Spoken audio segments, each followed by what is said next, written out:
ನಗರದ ಶಹಾಪುರ ಗೇಟ್ ಸಮೀಪದ ಶಾಹೀನ್ ನಗರದ ಅಬ್ದುಲ್ ರೆಹಮಾನ್ ಸಭಾಂಗಣದಲ್ಲಿ ಜುಲೈ 11ರಂದು ಸಂಜೆ 7:30ಕ್ಕೆ ಮಹಮ್ಮದ್ ಗವಾನ್ ನಾಟಕ ಪ್ರದರ್ಶನ ಏರ್ಪಡಿಸಲಾಗಿದೆ ಎಂದು ಶಾಹೀನ್ ಶಿಕ್ಷಣ ಸಮೂಹ ಸಂಸ್ಥೆ ಅಧ್ಯಕ್ಷರಾದ ಅಬ್ದುಲ್ ಖದೀರ್ ಮಾತನಾಡಿ ತಿಳಿಸಿದ್ದಾರೆ.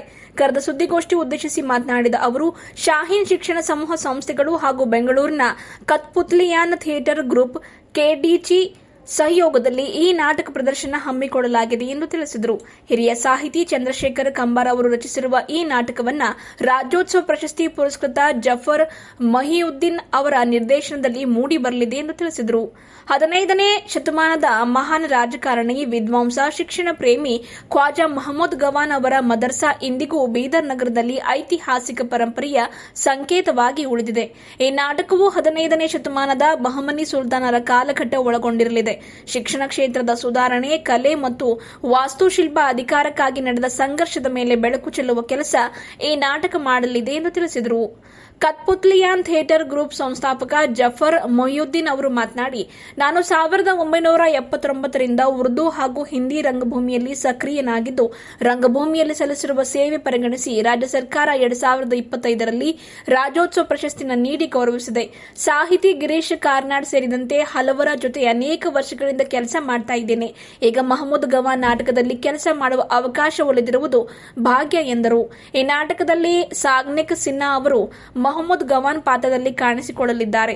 ಪ್ರತೀಕ್ ಸುಲ್ತಾನಿಯಾ, ಟರ್ಕ್, ಅಶೋಕ್ ಧಾರಿವಾಲ್, ಸೂತ್ರಧಾರ ರಕ್ಷಿತ್ ರಾವ್, ನಿಜಾಮ್ ಉಲ್ ಮುಲ್ಕ್ ಹಾಗೂ ಕವಿತಾ ಅಗರ್ವಾಲ್, ಬೇಗಂ ನರ್ಗಿಸ್ ಪ್ರಮುಖ ಪಾತ್ರದಲ್ಲಿ ಅಭಿನಯಿಸಲಿದ್ದಾರೆ. ಸೃಜನಾತ್ಮಕ ತಂಡದಲ್ಲಿ ಹಿರಿಯ ರಂಗ ಸಜ್ಜಿಕೆ ತಜ್ಞ ಶಶಿಧರ್ ಅಡಪ, ಬೆಳಕು ವಿನ್ಯಾಸಕಾರ ಪ್ರದೀಪ್ ಬೆಳವಾಡಿ ಮತ್ತು ಸಂಗೀತ ನಿರ್ದೇಶಕ ಉಸ್ತಾದ್ ಫಯಾಜ್ ಖಾನ್ ಕಾರ್ಯನಿರ್ವಹಿಸಲಿದ್ದಾರೆ. ಪ್ರೇಕ್ಷಕರಿಗೆ ಅದ್ಭುತ ದೃಶ್ಯ ಮತ್ತು ಸಂಗೀತದ ಅನುಭವವನ್ನು ನೀಡಲಿದ್ದಾರೆ ಎಂದರು. ಶಾಹೀನ್ ಪದವಿ ಕಾಲೇಜಿನ ಪ್ರಾಚಾರ್ಯ ಅಫ್ರಾ ನಾಜ್, ಪ್ರಾಧ್ಯಾಪಕ सिराजुल हसन ಈ ವೇಳೆ ಉಪಸ್ಥಿತರಿದ್ದರು. एक डिफरेंट टॉपिक पर आप लोगों को इनवाइट किया गया है. आप तमाम का सवाल है, स्वागत है, वेलकम इस प्रेस मीट पर. बीदर की एक बहुत ही पुरानी यूनिवर्सिटी महमूद गवान पर एक ड्रामा बीदर में स्टेज किया जा रहा है. 11 तारीख को रात में 7:30 बजे अब्दुल रहमान मल्टीपर्पज़ हॉल शाहीन नगर में. ये एक यूनिक एक्टिविटी है. शायद ही बीदर की हिस्ट्री में ऐसा कोई बड़ा इवेंट हिस्ट्री पर हुआ होगा. शाहीन ग्रुप ऑफ इंस्टीट्यूशन के डिग्री के स्टूडेंट्स छोटे छोटे वीडियोस बनाते थे बीदर की हिस्ट्री पर. तो लोगों का डिमांड था कि कोई बड़ी एक्टिविटी हो और हमारी मुलाकात भी ड्रामा की स्टेज की दुनिया के एक बहुत बड़ी शख्सियत कर्नाटका की राज्योत्सव अवार्डी मोहम्मद जफ़र मोहियुद्दीन साहब से और हम डिस्कस कर रहे थे. तो फिर तय हुआ क्यों ना महमूद गवान पर एक ड्रामा बनाया जाए. लास्ट 6 मंथ से उसका प्रिपरेशन चल रहा था.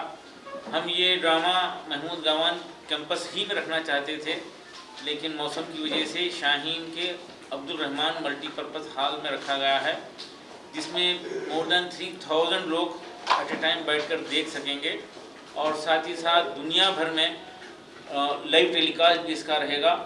लोग हमारा मकसद है कि बीदर को इंट्रोड्यूस करना है, बीदर को वाकिफ़ करना है. बीदर एक हिस्टोरिकल प्लेस रहा है जहाँ पर हर धर्म के लोग रहे हैं. बीदर महात्मा बसवेश्वर बीदर डिस्ट्रिक्ट के रहे हैं और गुरु नानक जी भी यहाँ पर विजिट किए हैं. और बताया जाता है राम और सीता भी यहाँ से गुजरे हैं. तो बीदर को इंट्रोड्यूस करना है, ये हमारी कोशिश रही है. और इस हवाले से भी और फ्यूचर में मज़ीद हम ऐसे कुछ प्रोग्राम करते रहेंगे, बीदर को इंट्रोड्यूस करते रहेंगे, हमारी तारीख़ से वाकिफ़ होते रहेंगे. और उसमें ख़ास तौर पे ये कि हम किस तरह से गंगा जमनी तहज़ीब जिसको मुल्क भर में बोला जाता है वो यहाँ पे हुआ करती थी. किस तरह से एक दूसरे के धर्म को रिस्पेक्ट दिया जाता था, एक दूसरे की भलाई की फ़िक्र की जाती थी. वो 2 घंटे का ड्रामा है, बहुत ही वंडरफुल है. 25 आर्टिस्ट बेंगलोर से आ रहे हैं जो 6 महीने से प्रैक्टिस कर रहे थे, रिहर्सल कर रहे थे. और हम चाहते हैं, बीदर की आवाम से चाहते हैं कि वो ज़रूर आएँ, देखें जो नहीं आ सकते ऑनलाइन पे देखें और पूरी दुनिया भर के लोग बीदर के इस स्टेज को देखकर बीदर की हिस्ट्री से वाकिफ हो सकते हैं और फिर से वो गंगा जमनी तहजीब प्यार और मोहब्बत वाला मामला जो है फिर से वो सबक दोहराया जा सकता है। तो मैं इसको हाँ बहुत ख़ास बात यह है डॉक्टर चंद्रशेखर कुंभार का लिखा हुआ ये ड्रामा है और इस ड्रामे को लिखने में आपके साथी बीदर के चहते सहाफ़ी जर्नलिस्ट देव पुत्तार का बड़ा कंट्रीब्यूशन है और इस मौके पर हम देव पुत्तार को ऑनर कर रहे हैं। देव पुत्तार के अलावा बीदर की और एक हिस्टोरियन हैं अब्दुल समद साहब भारती, उनको भी इस मौके पर ऑनर कर रहे हैं और हम देखना चाहते हैं प्रोफेसर कोंडा हमारे पास हुआ करते थे हिस्टोरियन, वो अब हमारे दरमियान में नहीं रहे, उनकी भी याद में वहाँ पर कुछ बात होगी और उनको भी याद किया जाएगा। हम अपनी तारीख से वाकिफ़ रहें और जनरेशन को आइंदा प्यार और मोहब्बत का मैसेज दें। मैं और तफसीलात जो है चाहूँगा कि इसके डायरेक्टर ज़फ़र मोहिउद्दीन साहब, राज्योत्सव अवार्डी और कई ऐसे जो है ड्रामे वो जो है पेश किए हैं जिसको मुल्क भर में पसंद किया गया है, कर्नाटका भर में पसंद किया गया है। मैं ज़फ़र मोहिउद्दीन साहब से ख्वाहिश करूँगा कि वो प्रेस को एड्रेस करें। ಅಂತ ನಾನು ಒಬ್ಬ ರಂಗಕರ್ಮಿ, ಸುಮಾರು 35 ವರ್ಷದಿಂದ ನಾನು ಥಿಯೇಟರ್ ರಂಗಭೂಮಿಯಲ್ಲಿ ನಾನು ನನ್ನ ಪಾತ್ರ ಮಾಡ್ತಾ ಇದ್ದೀನಿ। ತುಂಬ ನಾಟಕಗಳು ಮಾಡಿದ್ದೀನಿ, ಜಿಕ್ರೆ ಗಾಲಿಬ್, ಟಿಪ್ಪು ಸುಲ್ತಾನ್ ಕೆ ಖ್ವಾಬ್, ಗಿರೀಶ್ ಕರ್ನಾಡ್ ಜೊತೆಗೆ ನಾನು 20 ವರ್ಷ ಇದ್ದೆ, MS ಸತ್ಯು ಜೊತೆಗೆ ಒಂದು 5 ವರ್ಷ ಇದ್ದೆ, ಶಂಕರ್ನಾಗ್ ಜೊತೆಗೇನು ನಾನು ಕೆಲಸ ಮಾಡಿದ್ದೀನಿ, ಮಾಲ್ಗುಡಿ ಡೇಸಲ್ಲಿ ಡೈಲಾಗ್ಸ್ನೂ ಬರೆದಿದ್ದೀನಿ ಶಂಕರ್ನಾಗ್ ಜೊತೆಗೆ। ಅದಾದಮೇಲೆ ಜಿಸ್ನೆ ಲಾಹೋರ್ ನೈ ದೇಖಾ, ಶಾದಿ ಕಿ ಕಿರ್ಕಿರಿ, ತುಂಬ ದೊಡ್ಡ ನಾಟಕ ಮಾಡಿದ್ದೆ। ಇವಾಗ ಕರ್ನಾಟಕದ್ದು ನಾರ್ತ್ ಕರ್ನಾಟಕ ಭಾಗದಲ್ಲಿ, ಯಾಕಂದರೆ ನಂದು ಹುಟ್ಟಿದ ಭೂಮಿ ರಾಯಚೂರು, ನಾನು ರಾಯಚೂರಿಂದ ಹುಟ್ಟಿರೋನು। ನಾರ್ತ್ ಕರ್ನಾಟಕದ ಒಂದು ಹಿಸ್ಟಾರಿಕಲ್ ಕ್ಯಾರೆಕ್ಟರ್ ಮೇಲೆ ಒಂದು ನಾಟಕ ಮಾಡಬೇಕಂತ ನನಗೆ ಆಸೆ ಇತ್ತು।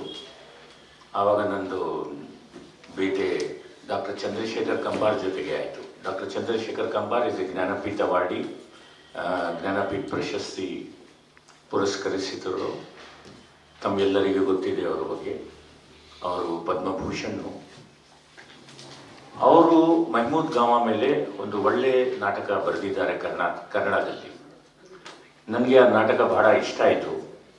ಆ ನಾಟಕಕ್ಕೆ ನಾನು ಉರ್ದುವಲ್ಲಿ ತರ್ಜುಮೆ ಮಾಡಿದ್ದೀನಿ, ಮಾಹಿರ್ ಮನ್ಸೂರ್ನು ನಮ್ಮ ಜೊತೆಗೆ ಉರ್ದುವಲ್ಲಿ ತರ್ಜುಮೆ ಮಾಡಿದ್ದಾರೆ, ನಾನು ಅದು ಡೈಲಾಗ್ಸ್ ಎಲ್ಲ ಉರ್ದುವಲ್ಲಿ ಮಾಡಿದೆ। ನಾನು ಕಂಬಾರ್ ಜೊತೆಗೆ ಕೂತ್ಕೊಂಡು ಒಂದು 6 ತಿಂಗಳ ನಾವು ರಿಹರ್ಸಲ್ಸ್ ಮಾಡಿದ ಮೇಲೆ ನಾವು ಈ ನಾಟಕ ಮೆಹಮೂದ್ ಗಾಂವ ಮಾಡ್ತಾ ಇದ್ದೀವಿ। ನಾಟಕ ಮಾಡಬೇಕಂದ್ರೆ ಒಂದು ಸ್ಪಾನ್ಸರ್ ಸಿಗಬೇಕಾಗಿತ್ತು ನಮಗೆ।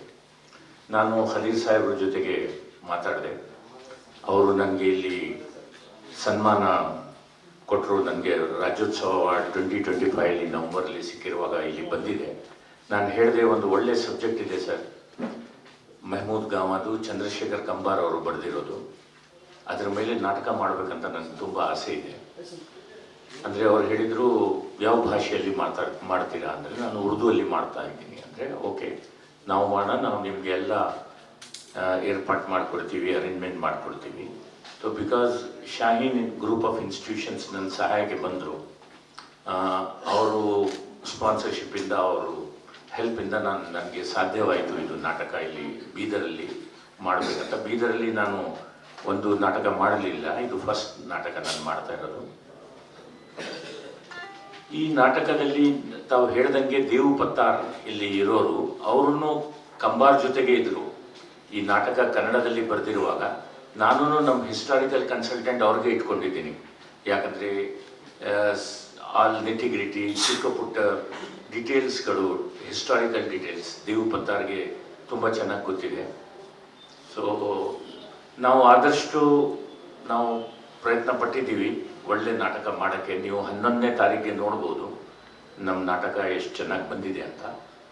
ಈ ನಾಟಕದಲ್ಲಿ ಕಂಬಾರ್ ಬರೆದಿರೋದು ಎಲ್ಲ ಪಾತ್ರಗಳಿದೆ, ಅದರಲ್ಲಿ ಮೇನ್ ಪಾತ್ರ ಮೆಹಮೂದ್ ಗಾಂವ, ಆಮೇಲೆ ಖ್ವಾಜಾ ತುರ್ಕ್, ಆ ಕಾಲದಲ್ಲಿ ಬಾದ್ಶಾ ಅಲಾವುದ್ದೀನ್, ಅವ್ರ ಮಗ ಬಾದ್ಶಾ ಹುಮಾಯೂನ್, ಅವ್ರ ಮೊಮ್ಮಗ ಅಹಮದ್ ಶಾ ಇಂದಾನೆ ಆಮೇಲೆ ಇದು ಮೆಹಮೂದ್ ಗಾಮಾಗೆ ಅದು ಕೊಲೆ ಆರ್ಡರ್ ಕೊಡ್ತಾರೋ. ಸೊ ತುಂಬ ಚೆನ್ನಾಗಿ ಒಳ್ಳೆ ಪಾದ ಒಂದು ಬೇಗಂ ಇದೆ ಈ ನಾಟಕದಲ್ಲಿ.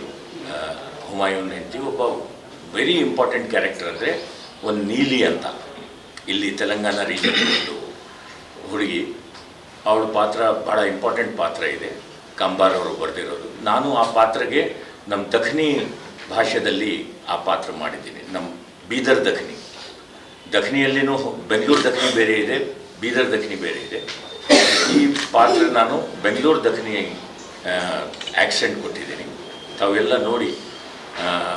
ನಮ್ಮ ಉದ್ದೇಶ ಏನಂದರೆ, ನಂದು ಕದೀರ್ ಭಾಯ್ದು ಉದ್ದೇಶ ಏನಂದರೆ, ಇಂಥ ಒಂದು ಪರ್ಸ್ನಾಲಿಟಿ ನಮ್ಮ ಹೈದರಾಬಾದ್ ಕರ್ನಾಟಕದಲ್ಲಿ, ಕಲ್ಯಾಣ ಕರ್ನಾಟಕದಲ್ಲಿ ಬಹಮನಿ ಸಲ್ತನತ್ 15th century ಅಂದರೆ ಆ ಕಾಲದಲ್ಲಿ ಒಂದು ಸ್ಕೂಲ್ ಮಾಡಬೇಕಂದ್ರೆ, ಇಂಥ ಸ್ಕೂಲಲ್ಲಿ ಮ್ಯಾಥಮೆಟಿಕ್ಸ್, ಅಲ್ಲಿ ಆಸ್ಟ್ರೋನಮಿ, ಅಲ್ಲಿ ಫಿಸಿಕ್ಸ್, ಅಲ್ಲಿ ಯಾವ್ಯಾವ ಸಬ್ಜೆಕ್ಟ್ಸ್ ಅವರು ಪಾಠ ಕೊಡ್ತಿದ್ರು. ಮೆಹಮೂದ್ ಗಾಮ ಅವ್ರದ್ದು ಇನ್ನೂ ಇದೆ, ಅದು ಅರ್ಧ ಮುರಿದೋಗಿದೆ, ಅರ್ಧ ಮದರ್ಸಾ ಹಾಗೇ ಇದೆ ಮೆಹಮೂದ್ ಗಾಮದು. ಆ ಕಾಲದಲ್ಲಿ ಬ್ರಿಟಿಷರು ಬಂದಿರೋದು 19th century. But Mehmood gamma 15th century ಅಂತ ಇನ್ಸ್ಟಿಟ್ಯೂಷನ್ಸ್ ಮಾಡಿದ್ರು. ಬಟ್ ಇವಾಗ ಸದ್ಯಕ್ಕೆ ನಾವು ಏನು ನೋಡ್ತಾ ಇದ್ದೀವಿ, ನಾನು ಇವತ್ತು ಬೀದರಲ್ಲಿ ನೋಡ್ತಾ ಇದ್ದೆ, ನಮ್ಮ ಖದೀರ್ ಸಾಹೇಬರು also is doing the same work. Shaheen institutions ಇವ್ರನ್ನೂ ಪಾಠ ಕೊಡ್ತಾ ಇದ್ದಾರೆ ಬೇರೆ ಬೇರೆ ಸಬ್ಜೆಕ್ಟ್ಸಲ್ಲಿ, ಬೇರೆ ಬೇರೆ ಇದರಲ್ಲಿ. ಆಫ್ಟರ್ 600-700 600 ವರ್ಷ ಆದಮೇಲೆ, 5-6 ಶತಾಬ್ದಿ ಆದಮೇಲೆ ಮತ್ತೆ ಬೀದರಲ್ಲಿ ಎಜುಕೇಷನ್ದು ಒಂದು ಟ್ರೆಂಡ್ ಬಂದಿದೆ. ಸೊ ಇದು ನೋಡಿ ನನಗೆ ಇಷ್ಟ ಆಯಿತು. ಮೆಹಮೂದ್ ಗಾಮಾದು ಒಂದು ಕ್ಯಾರೆಕ್ಟರ್ ಜನರಿಗೆ ಗೊತ್ತಾಗಬೇಕು, ಹೊಸ ಜನ್ರೇಷನ್ಗೆ ಗೊತ್ತಾಗಬೇಕು. ಮೆಹಮೂದ್ ಗಾಮ ಏನಿದ್ರು, ಏನು ಮಾಡಿದ್ರು, ಆ ಕಾಲದಲ್ಲಿ ಮಾಡಬೇಕಂದ್ರೆ ಅಷ್ಟು ಸುಲಭ ಇಲ್ಲ. ನಾವು ಸ್ಕೂಲ್ದು ಪರಿಕಲ್ಪನೆನೂ ಇರಲಿಲ್ಲ ಅವಾಗ ಜನರ ಮೈಂಡಲ್ಲಿ. ಸ್ಕೂಲ್ ಏನು ರೋಮಲ್ಲಿ ಇದ್ದಿರ್ಬೋದು, ಗ್ರೀಸಲ್ಲಿ, ರೋಮಲ್ಲಿ, ಬಟ್ ನಮ್ಮ ಭಾಗದಲ್ಲಿ ಅದು ಸ್ಕೂಲ್ ಕಾನ್ಸೆಪ್ಟೇ ಇರಲಿಲ್ಲ. ಗುರುಕುಲ ಇತ್ತು. ಸೊ ಇಂಥ ಸಮಯದಲ್ಲಿ ಅವರು ಒಂದು ಮದರ್ಸಾ ಮಾಡಿದ್ದಾರೆ. ಅವ್ರದ್ದು ಏನೇನೋ ಕಷ್ಟ ಪಡೆದಿದ್ದಾರೆ. ಆ ನಾಟಕದಲ್ಲಿ ಚಂದ್ರಶೇಖರ್ ಕಂಬಾರ್ ಅವರು ಬರೆದಿದ್ದಾರೆ. ಸೊ ನನಗೆ ಬಹಳ ಇಷ್ಟ ಆಯಿತು ಅವ್ರ ಕಂಬಾರ್ ಅವ್ರದ್ದು ರೈಟಿಂಗ್ ಓದ್ಬಿಟ್ಟು. ಸೊ ತಾವೆಲ್ಲ ಬರಬೇಕು, ತಾವೆಲ್ಲ ಈ ನಾಟಕ ನೋಡಬೇಕು. ನಿಮ್ಮ ಹತ್ರ ಏನಾದರೂ ಪ್ರಶ್ನೆಗಳು ಇದ್ರೆ ಕೇಳಿ ನನಗೆ. ಇಂದು ನಾವು ಒಂದು ಬಹಳ ಅದ್ಭುತವಾದ ಶಿಕ್ಷಣ ಪ್ರೇಮಿ ಮೆಹಮೂದ್ ಗವಾನ್ ಅವರ ಹಿಸ್ಟ್ರಿಯನ್ನು ಶಾಹೀನಿನ ನಮ್ಮ ಹಾಲಲ್ಲಿ 11ಗೆ ಇನಾಗ್ರೇಟ್ ಮಾಡ್ತಾ ಇದ್ದೇವೆ. 2 ಗಂಟೆ ಕಾಲ ನಡೆಯಲಿರುವ ಈ ಡ್ರಾಮಾವನ್ನು ಎಲ್ಲರೂ ನೋಡಿ. ಅದೇ ರೀತಿ ನಾವು ಶಾಹೀನಿನ ಡಿಗ್ರಿ ಮಕ್ಕಳು 1 ವರ್ಷದಿಂದ ಬೀದರಲ್ಲಿರುವ ಎಲ್ಲ ಹಿಸ್ಟೋರಿಕಲ್ ಮಾನ್ಯುಮೆಂಟಿನ ಬಗ್ಗೆ ಅರಿತು ವಿಡಿಯೋವನ್ನು ರಿಲೀಸ್ ಮಾಡಿದ್ದಾರೆ. ಅದರಲ್ಲಿ ನಾವು ಮುಖ್ಯವಾಗಿ ಮೆಹಮೂದ್ ಗವಾನ್ ಮದ್ರಸಾದ ವಿಚಾರದಲ್ಲಿ ಒಂದು 15 minutes ಡಾಕ್ಯುಮೆಂಟ್ ಸಹ ರಿಲೀಸ್ ಮಾಡಿದ್ದೇವೆ. ಇದರಲ್ಲಿ ಆ ಡಾಕ್ಯುಮೆಂಟು ಬಹಳ ಫೇಮಸ್ ಆಗಿ ಸಹ ನಡೆದಿದೆ, ಎಲ್ಲರೂ ವಾಚ್ ಮಾಡಿದ್ದಾರೆ. ಇನ್ನು ಮುಂದೆ ಆ ಡಾಕ್ಯುಮೆಂಟ್ಸ್ ಅನ್ನು ಎಲ್ಲರೂ ವೀಕ್ಷಿಸಬೇಕು. ಅದ ನಂತರ ಬೀದರ್ ಫೋರ್ಟಿನ ವಿಚಾರದಲ್ಲಿ ಸಹ ನಾವೊಂದು ಡಾಕ್ಯುಮೆಂಟ್ ಅನ್ನು ಕಂಡಕ್ಟ್ ಮಾಡಿದ್ದೇವೆ ಸ್ಟೂಡೆಂಟ್ಸ್ ಸೇರಿ. ಇದರಲ್ಲಿ ನಾವು ಮೇನ್ ಆಗಿ ಮೆಹಮೂದ್ ಗವಾನ್ ಅನ್ನು ಮದ್ರಸಾ ಅವರ ಒಂದು ಶೈಕ್ಷಣಿಕವಾಗಿ ಅವರು ಯಾವ ರೀತಿಯಲ್ಲಿ ಕೆಲಸ ಮಾಡಿದ್ದಾರೆ, ಅವರ ಮದ್ರಸಾದ ಇಂಪಾರ್ಟೆನ್ಸ್ ಏನು, ಅವರ ಎಜುಕೇಶನ್ಗಾಗಿ ಆಗ 15th century ಅವರ ಆಸ್ಟ್ರಾನಮಿ, ಮ್ಯಾಥಮೆಟಿಕ್ಸ್ ಅಂತ ಸಬ್ಜೆಕ್ಟ್ ಅನ್ನು ಕಲಿಸಿದ್ರು. ಅದರ ಹಿಸ್ಟ್ರಿಯನ್ನು ಡೆಪ್ತ್ ಆಗಿ ನೋಡಿದಾದ್ರೆ ಅದೊಂದು ರೆಸಿಡೆನ್ಷಿಯಲ್ ಕ್ಯಾಂಪಸ್ ಆಗಿತ್ತು. Residential campus with food and education ಆ ಟೈಮಲ್ಲಿ ಅವರು ಫ್ರೀ ಕೊಡ್ತಾ ಇತ್ತು. ಸೆಂಟ್ರಲ್ ಏಷ್ಯಲ್ಲಿ ಇದ್ದ ಟಾಪ್ ಯೂನಿವರ್ಸಿಟಿ ಆಗಿತ್ತು 15th century ಈ ಮದ್ರಸಾ. ಇದರ ವಿಷಯದಲ್ಲಿ ನಮ್ಗೆ ಒಂದು ಬೀದರ್ ಅವರಿಗೆ ಇದೊಂದು ಹೆಮ್ಮೆಯ ವಿಷಯ. ನಮ್ಮ ಶಾಲೆಯಲ್ಲಿ 21 ಸ್ಟೇಟ್ಸಿನ ಮಕ್ಕಳಿದ್ದಾರೆ, ಪಂಜಾಬಿನ ಮಕ್ಕಳು ಇದ್ದಾರೆ, ಗುಜರಾತಿನ ಮಕ್ಕಳು ಇದ್ದಾರೆ. ಈ ಮಕ್ಕಳಿಗೆ ಬಹಳ ಹಿಸ್ಟ್ರಿ ಸ್ಟೂಡೆಂಟ್ಸಿಗೆ ಬಹಳ ಕಲೀಲಿಕ್ಕೆ ಸಿಕ್ತು. ಆ ಮಕ್ಕಳು ಎಲ್ಲ ಇದನ್ನು ಅಬ್ಸರ್ವ್ ಮಾಡಿದ ನಂತರ ಮಕ್ಕಳೊಮ್ಮೆ ಪ್ರಶ್ನಿಸಿದ್ರು, ಮೇಡಮ್ ಇಷ್ಟೆಲ್ಲ ಹಿಸ್ಟ್ರಿ ಸೆಂಟರ್ಸ್ ಇಲ್ಲಿ ಇರುವಾಗ ಇದು ಯಾಕೆ ನ್ಯಾಷನಲ್ ಲೆವೆಲ್ ಅಲ್ಲಿ ಇಷ್ಟು ಹೈ ಲೆವೆಲ್ ಆಗಿ ಹೋಗ್ತಾ ಇಲ್ಲ? ಅದೇ ರೀತಿ ಇಲ್ಲಿ ನೆರೆದ ಗಣ್ಯರು ಅದಕ್ಕಾಗಿ ಬಹಳ ಕೆಲಸ ಮಾಡ್ತಿದ್ದಾರೆ. ನಿಮ್ಮ ಸಹಕಾರದಿಂದ ಇದು ನ್ಯಾಷನಲ್ ಅಲ್ಲ ಇಂಟರ್ನ್ಯಾಷನಲ್ ಲೆವೆಲ್ ತಕ್ಕ ಆ ಲೆವೆಲ್ ತಕ್ಕ ಹೋಗ್ಬೇಕು ಅಂತ ಹೇಳಿ ನಾನು ಇಲ್ಲಿ ಕೇಳ್ಕೊಳ್ತೇನೆ. Thank you very much.